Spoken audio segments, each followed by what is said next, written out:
All right, let's talk about something that could totally flip the script on how we build virtual worlds. It's a new technology from Meta called SAM3D.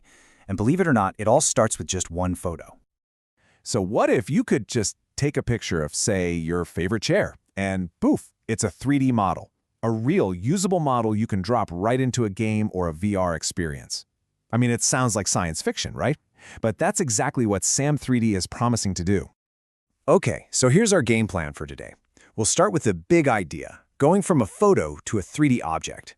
Then we'll dig into what SAM3D actually is, why it's such a huge deal, how it works under the hood, and of course, what it's good for, and what it's not so good for, at least not yet. First up, from photo to 3D. Let's dive right in.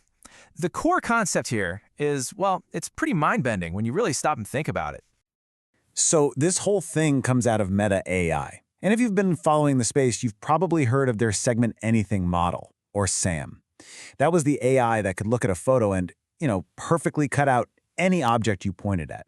While SAM3D is the next giant leap.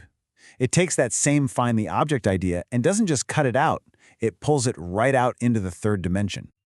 All right, let's get specific. What is SAM3D, really? And we need to be super clear here, because honestly, the name itself can cause a little bit of confusion.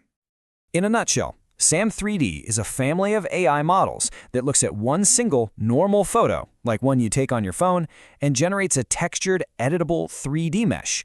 And that's the key part. It's not just a static lump, it's a mesh, which is basically the digital skeleton of the object, and it comes with the texture, the skin, already wrapped around it. So you can take it and start working with it right away. And this is where that confusion I mentioned comes in. You might see an older academic project called SAM3D and think it's the same thing. It is not. As you can see here, the academic one, on the right, was all about taking existing 3D models and just labeling the parts. This is the leg of the chair, this is the back. But Meta's SAM3D, over on the left, is completely different. Its goal is to create a brand new 3D model from a single 2D photo. We're talking a different input, a different output, and a totally different use case. They just happen to have a similar name. And within SAM3D, there are basically two main flavors you need to know about. First up is SAM3D objects. This one's for, well, pretty much any everyday thing, a lamp, a keyboard, a houseplant, you name it. Then you've got SAM3D body, and just like the name says, this one is specifically trained to reconstruct a full human body, even figuring out the pose and overall shape from that one picture. So, why are we calling this a revolution? What makes this such a game changer? Well, it all comes down to that single image part. Let's dig into why that is such a massive deal.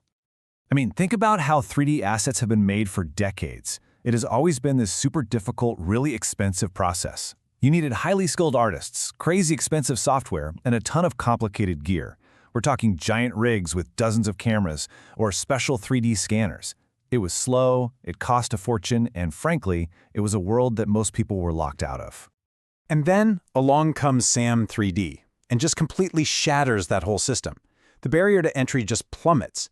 We go from needing a room full of specialized equipment to just one photo from your phone. That's it. This is what democratizing 3D creation really means. Suddenly, it's not just for the big studios. It's for everyone. Creators, developers, hobbyists, anybody with a camera. Okay, so that's the what and the why. But what does using it actually feel like? What are the practical steps? Let's walk through the workflow. Honestly, the process is ridiculously straightforward. Step 1, you just snap a photo. Make sure it's clear, has good lighting, nothing too wild. Step 2, you feed it to the model, choosing either the objects or body version. And this is where the magic happens. The AI analyzes everything, shadows, highlights, perspective, to infer what the entire object looks like, even the parts hidden from the camera.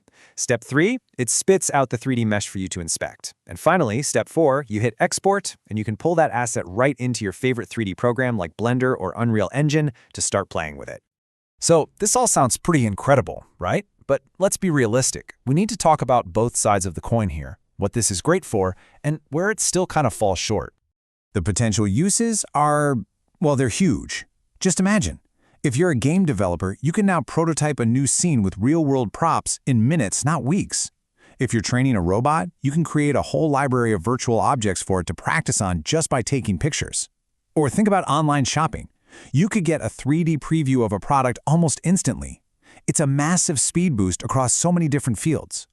But, and this is a big but, it is not a silver bullet. Not yet. It really struggles with things it can't see, the occluded parts, like the back of a chair that's against a wall.